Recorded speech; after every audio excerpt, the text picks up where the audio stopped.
സാധാരണ ഒരാൾ പ്രേതത്തിനെ കണ്ട അയ്യോ എന്ന് പറയും. എൻ്റെ അമ്മ പ്രേതത്തിനെ കണ്ടാ പറയും, എടി കൊച്ചേ ആ മുടിയൊന്നും നിനക്ക് വാരി കെട്ടി വെച്ചുകൂടെ. കഴിഞ്ഞ തവണത്തെ എൻ്റെ സ്റ്റാൻഡപ്പ് കണ്ടിട്ട് എൻ്റെ അച്ഛൻ പറഞ്ഞു സ്ക്രിപ്റ്റ് പോരാ കൗണ്ടർ കൂട്ടണമെന്ന്. അപ്പം എൻ്റെ അമ്മ പറഞ്ഞത് മുടി പോരാ എണ്ണ തേക്കണം എന്ന്. ഇങ്ങനെ അമ്മ പറഞ്ഞാണ് അച്ഛൻ തലയിലെല്ലാം കൂടെ വാരിക്കോരി എണ്ണ തേച്ച് പുള്ളിക്ക് കൊളസ്ട്രോൾ പിടിച്ചതെന്നാണ് എൻ്റെ സംശയം. അങ്ങനെ ഞങ്ങളുടെ വീട്ടിൽ വളരുന്നൊരു പ്രശ്നമാണ് മുടി എന്നുള്ളത് കൊണ്ട് ഞാൻ കരുതി ഇന്ന് മുടിയെപ്പറ്റി സംസാരിക്കാമെന്ന്. ബഹുജനം പലവിധം എന്നാണല്ലോ, എൻ്റെ അമ്മായി ഒരുവിധമാണ്. പുള്ളിക്കാരുടെ പ്രത്യേക കഴിവ് എന്താണെന്ന് വെച്ചാൽ ഒരാളുടെ മുടി നോക്കിയിട്ട് അവരുടെ വിവരങ്ങൾ പറയാന്നുള്ളതാണ്. കുറച്ച് ദിവസം മുന്നേ ഞങ്ങളിങ്ങനെ നടന്നു പോവാ, പെട്ടെന്നൊരു വെറൈറ്റി ഹെയർ സ്റ്റൈലുള്ള ചെക്കനെ കണ്ടു. ഉടനെ അമ്മായി, തെക്കേലെ പ്രഭാകരന്റെ മോൻ, 22 വയസ്സ്, ജോലി കഞ്ചാവ് ഡീലർ, ആധാർ കാർഡൊക്കെ എണീറ്റെന്ന്. അപ്പൊ നാണെന്നോ പൊട്ടനാ? മുല്ലപ്പെരിയാർ വെള്ളത്തിനേക്കാൾ വലിയ വിഷയമാണ് ഞങ്ങളുടെ വീട്ടില് ബാംഗ്ലൂരിലെ വെള്ളം. എൻ്റെ ചേട്ടൻ ബാംഗ്ലൂരിൽ നിന്ന് വരുമ്പോൾ ഉടനെ അമ്മ പറയും, മോനെ നിന്റെ മുടിയൊക്കെ ബാംഗ്ലൂരിലെ വെള്ളം തിന്നല്ലോടാന്ന്. അല്ലാതെ ഇവന് 10-34 വയസ്സായിട്ടല്ല. ഇവനാണെങ്കിൽ ബാംഗ്ലൂർ പോയാൽ പിന്നെ കേരളത്തിൽ വരുന്നിടം വരെ പുളി പോയിട്ട് പല്ല് തേപ്പ് പോലും ഇല്ല. ഈ അമ്മ പറയുന്ന പഴിയെല്ലാം കേട്ട് ബാംഗ്ലൂരിലെ വെള്ളം ഇപ്പൊ തലയിൽ മുണ്ടിട്ടുകൊണ്ട് നടക്കുന്നെന്നാ അറിഞ്ഞ്. പിന്നെ കൊറോണ കാലത്താണല്ലോ ഒട്ടുമിക്ക ആൾക്കാരും മുടി സംബന്ധമായിട്ടുള്ള എക്സ്പെരിമെന്റുകളൊക്കെ നടത്തിക്കൊണ്ടിരുന്നത്. മുടി നീട്ടി വളർത്തുക, മൊട്ടയടിക്കുക, വെട്ടാൻ പഠിക്കുക. അപ്പൊ എൻ്റെ ചേട്ടനും ഇതുപോലെ മുടി ആ സമയത്ത് നീട്ടി വളർത്തിയായിരുന്നു.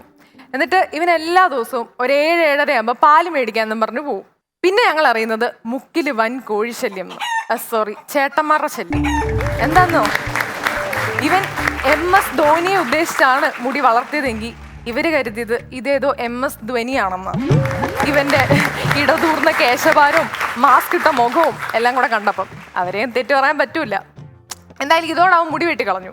പിന്നെ മൈ ഹെയർ മൈ ഐഡന്റിറ്റി എന്നൊക്കെ പറഞ്ഞിട്ട് അവൻ മുടി കളർ അടിച്ചു. സാധാരണ ആൾക്കാർ മഞ്ഞയും ചുവപ്പൊക്കെ അടിക്കുമ്പം ഇവൻ അടിച്ചത് വെളുപ്പ്. പിന്നെ കുറേ കാലത്തേക്ക് തലമൂത്ത ആളുടെ അഭിപ്രായം എന്തിനേലും വേണോന്ന് പറഞ്ഞാൽ ഞാൻ ചോദിക്കുന്നത് ഇവനോടായിരുന്നു. പിന്നെ മുടിയെപ്പറ്റി പറയുന്നത് കൊണ്ട് മാത്രം കഷണ്ടിയെ പറ്റി പറയണമല്ലോ. എൻ്റെ ഒരു അമ്മാവനുണ്ട്. 2018 വെള്ളപ്പൊക്ക സമയം എല്ലാവരും പ്രാർത്ഥിക്കുകയാണ് ദൈവമേ വെള്ളം കയറി വരരുതെന്ന്. അമ്മാവൻ പ്രാർത്ഥിച്ചത് നെറ്റി കയറി വരരുതെന്ന്. അന്ന് ഞാൻ വിചാരിച്ചു അമ്മാവിന് ജീവനേക്കാളും പ്രേമം മുടിയോടാണെന്ന്. പക്ഷെ ഇതേ മുടി ചോറിലോ നിലത്തോ കിടക്കുന്ന കണ്ട അമ്മാവൻ മുടിയെന്നർത്ഥം വരുന്ന മറ്റു ചില വാക്കുകളും പറയുന്നത് കേൾക്കാം. എന്തായാലും വെള്ളം കയറി വന്നതുപോലെ അമ്മാവിന്റെ നെറ്റിയും കയറി വന്നു. പെട്ടെന്ന് പുള്ളിക്കൊരു തിരിച്ചറിവ് വന്നു. 3-4 മുടി ഉണ്ടെങ്കിലേ കഷണ്ടിന്ന് വിളിക്കുള്ളൂ. എന്നാ പിന്നെ മൊട്ടയടിച്ചേക്കാം. ഇപ്പൊ പുള്ളി സ്കൂട്ടർ എടുത്തുകൊണ്ട് വെളിയിൽ പോയാൽ AI ക്യാമറ പോലും ചലാൻ അടിക്കാറില്ല. കാരണം അത് വിചാരിക്കുന്നത് ഏതോ വില കൂടിയ ഹെൽമെറ്റ് ആണെന്ന്. ഇതെല്ലാം കേട്ടിട്ട് നിങ്ങൾ വിചാരിക്കരുത് ആണുങ്ങൾക്ക് മാത്രമേ ഉള്ളൂ മുടി പ്രശ്നമെന്ന്. പെണ്ണുങ്ങൾ മുടിയെ കാണുന്നത് ചില ആണുങ്ങൾ ഭാര്യമാരെ കാണുന്ന പോലെയാ. അവനവൻ്റെക്കാളും ഇഷ്ടം മറ്റുള്ളവരുടെയാ. ചുരുണ്ട മുടി ഉള്ളവൾക്ക് നീളം മുടി, കോലം മുടി ആണെങ്കിൽ ചെറിയ മുടി, അങ്ങനെ. അപ്പോൾ പിന്നെ ഈ മുടിയിൽ എന്തെങ്കിലും ഒന്ന് ചെയ്യണമെങ്കിലുണ്ടല്ലോ സ്ക്വയർ ഫീറ്റ് റേറ്റ് ആണ്. ഇവിടം വരെയാണ് 2000, തോൾ വരെയാണ് 4000, മുട്ട് വരെയാണ് 6000 പ്ലസ് 18% GST എല്ലാം കൂടെ കൂട്ടി വരുമ്പോണ്ടല്ലോ കൊച്ചിയിലൊരു ഫ്ലാറ്റ് മേടിക്കുന്ന ലാഭം EMI അടഞ്ഞു നോക്കോളും. ഇതെല്ലാം കേട്ടിട്ട് എൻ്റെ അമ്മ ചോദിക്കും, പിന്നെ നിങ്ങൾ എന്തിന് ഇത്ര കഷ്ടപ്പെട്ട് മുടിയാൽ ഓരോന്ന് കാണിച്ചു കൂട്ടുന്നത്? ഞങ്ങളുടെ ജനറേഷനെ കണ്ടിട്ടില്ലേ, നാച്ചുറൽ ബ്രൂട്ടിയാണ്. ഇത് നാച്ചുറൽ ബ്രൂട്ടിയുടെ ഒന്നല്ല. ഇതിന്റെ ഈ മുടിയെ ചെയ്യുന്ന സംഭവങ്ങളുടെയൊക്കെ പേര് ശ്രദ്ധിച്ചിട്ടുണ്ടോ? Straightening, smoothening, keratin, gelatin, Botox, iron box. അപ്പോൾ ഇതൊക്കെ പറയണമെങ്കിൽ 2 ഡിഗ്രി വേണം. അതുകൊണ്ടാണ് ഞാൻ എഴുതിക്കൊണ്ട് വന്നത്. ഞാനൊരു ദിവസം വീട്ടിൽ പറഞ്ഞു എനിക്ക് കെരാറ്റിൻ ചെയ്യണമെന്ന് മുടിയിൽ. സാധാരണത്തിൽ വിപരീതമായിട്ട് എനിക്ക് വലിയ അവരാരും വേണ്ടാന്നൊന്നും പറഞ്ഞില്ല. ഇവർ മനസ്സ് മാറുന്നതിന് മുന്നേ പോയേക്കാന്ന് പറഞ്ഞ മുറ്റത്തോട്ട് ഇറങ്ങിയതും ഒരു പിൻവിളി, അമ്മമ്മ പറയുക, മോളെ കെരാറ്റിനും ഗ്ലൂക്കോസും ഒക്കെ ചെയ്യാനാണെങ്കിൽ നാളെ രാവിലെ വെറും വയറ്റിൽ പോയാൽ പോരായോ എന്ന്. ഏതാ പുള്ളിക്കാരി വിചാരിച്ചത് ഇതേതോ ബ്ലഡ് ടെസ്റ്റ് ആണെന്നാ. എന്നാൽ തൊല്ലയൊന്നും വേണ്ട, മുടി അങ്ങ് മുറിച്ച് കളയാന്ന് വിചാരിച്ചാലോ. ഒന്നുകിൽ ബാർബറിൻ്റെ അടുക്ക പോകണം. ബാർബറിൻ്റെ അടുക്ക പോയാൽ പുള്ളി നമ്മളോട് സംസാരിച്ച് കഴിഞ്ഞ ജന്മത്തിൽ ആരായിരുന്നു എന്ന് വരെ പറയിക്കും. എനിക്ക് തോന്നിയിട്ടുണ്ട് ദൃശ്യം സിനിമയിൽ ജോർജ് കുട്ടി എങ്ങാനും കൃത്യനിർവഹണത്തിന് ശേഷം ഒരു ബാർബറിൻ്റെ അടുക്ക പോയിരുന്നെങ്കിൽ ഓഗസ്റ്റ് 2-ാം തീയതി എവിടെ പോയി, എന്തൊക്കെ ചെയ്തു, ആരോടൊക്കെ സംസാരിച്ചു, അങ്ങനെ ചോദിച്ചാൽ അന്ന് തന്നെ പോലീസും ബുക്ക് ചെയ്യാൻ. പിന്നുള്ള ഓപ്ഷൻ എന്ന് പറഞ്ഞാൽ സലൂണാണ്. അവിടെ പോകുന്ന ഡോക്ടറിനെ കാണാൻ പോകുന്ന പോലെ. ആദ്യം നമ്മൾ അപ്പോയിൻമെന്റ് ഫിക്സ് ചെയ്യണം. ജൂനിയർ സ്റ്റൈലിസ്റ്റ് വേണോ സീനിയർ സ്റ്റൈലിസ്റ്റ് വേണോ എന്ന് മുൻകൂട്ടി തീരുമാനിക്കണം. എന്നിട്ട് ഒരാൾ കോട്ടിട്ടുകൊണ്ട് വരും നമ്മുടെ മുടിയുടെ ഡയഗ്നോസിസ് പറയാനായിട്ട്.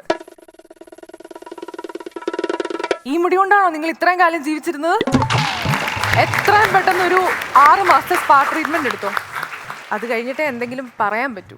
ഇവരുടെ ഈ ടോണും പറച്ചിലിന്റെ രീതിയെല്ലാം കൂടെ കേട്ട് കഴിയുമ്പോൾ നമ്മുടെ അകത്തൊരു ആളൽ വരും. പിന്നെ നമ്മൾ ആരെ പണയം വെച്ചിട്ടാണെങ്കിലും അവിടെയുള്ള എല്ലാ സാധനങ്ങളും മേടിച്ചോണ്ടേ വെളിയിലും ഇറങ്ങുള്ളൂ. ഇങ്ങനെയൊക്കെയാണെന്ന് പറഞ്ഞാലും ഒരു കാര്യത്തിൽ മാത്രം അന്നും ഇന്നും എന്നും നമ്മുടെ മുടിയുടെ പ്രാധാന്യം ഒരുപോലെ നിൽക്കുന്നു.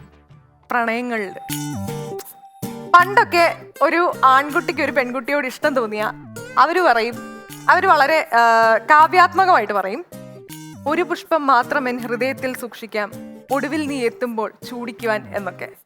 ഇപ്പോഴത്തെ പെൺപിള്ളാരോട് അങ്ങനെ പറഞ്ഞാൽ അവര് പറയും, ചേട്ടാ ഒടുവിൽ ഞാൻ എത്തുന്നിടം വരെ ഒന്നും വെയിറ്റ് ചെയ്യണ്ട, ചേട്ടന് സൗകര്യമുള്ളപ്പോൾ ചൂടിച്ചോളാൻ.